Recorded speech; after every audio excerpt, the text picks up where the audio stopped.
Hey, First Church, this is Russ here. When I start out my day, I try to start out in good prayer and petition, giving thanks for the things I have in my life. And often at times, despite when I try hard to do that, I often get refocused on other things because my mind wanders sometimes because there's so many things to pray for. And we get into this, I'll get to it when I can mode.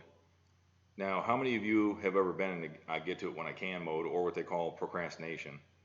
And it's like no matter where you go or what you do each day in your life, time's flying by so fast, and most times faster than you've ever expected. We are all busy pretty much all the time, and some of us are busy too much of the time.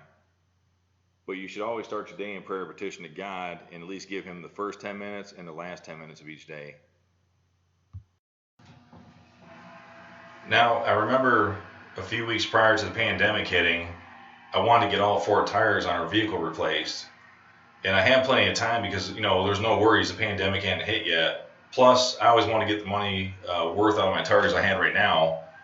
So a week or so into the pandemic, I finally realized, hey, my tires need change because they were starting to crack along the sidewall.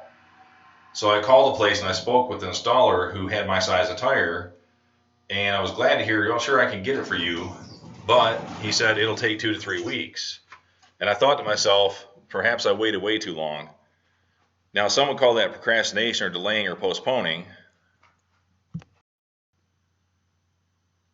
And that's when it occurred to me that procrastination is one of Satan's greatest weapons. You see, he delights in using it on all of us at every stage of our life, especially our spiritual life.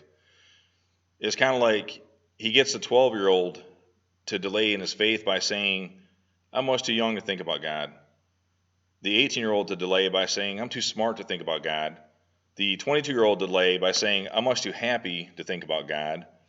The 25-year-old to delay by saying, I'm much too busy to think about God. The 30-year-old to delay in his faith by saying, I'm much too smug to think about God. The 40-year-old to delay by saying, I'm too tired to think about God. The 50-year-old to delay by saying, I'm much too worried to think about God.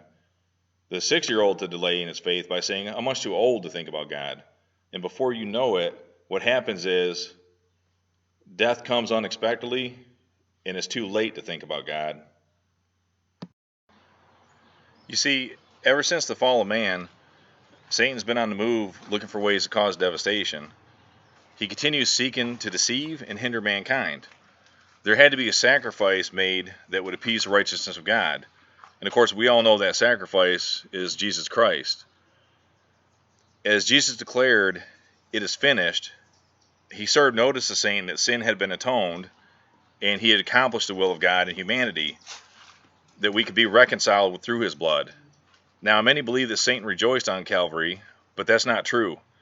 In fact, Satan tried to prevent Jesus from going to the cross, and it was there that Jesus secured the victory and proclaimed his authority.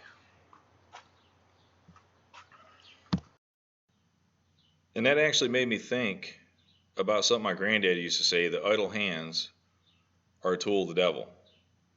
Meaning sitting around doing nothing, pondering things, or procrastinating sometimes can lead to things we least expected. But I want to leave us for a thought today, one thought with us. Jesus, he fulfilled the work that he was called upon to do, and he did it with joy. And we too have been called upon to labor for the Lord. Now, how will it be when our time is ended? You ever think about that? Will we be able to say, it is finished? Or will we have said prior to the day of our death that I am finished? And I fear that many of us don't finish as the Lord desires us to. Many of us give up or give in before our work's even begun, or the final work is through, the masterpiece. You should always end every day back where you started from in prayer and petition to God. And what you should ask yourself is, what have I been putting off? What have I been procrastinating about when it comes to my faith? You see, the Lord's hours have been set in stone since Christ gave his life for our sins. His services, his listening to us, his counseling is open 24/7, 365, and doesn't require appointments. Now, Romans 10:9 says that all you have to do is believe that Christ died for our sins, that he was resurrected on the third day, and just give your life to him. Ask Christ into your life. And that's all you have to do. It's that simple. And that took what? Maybe a couple seconds, right? Don't give up your fight. Don't procrastinate. Don't wait till it's too late. Don't say later. The time is now. God bless you all.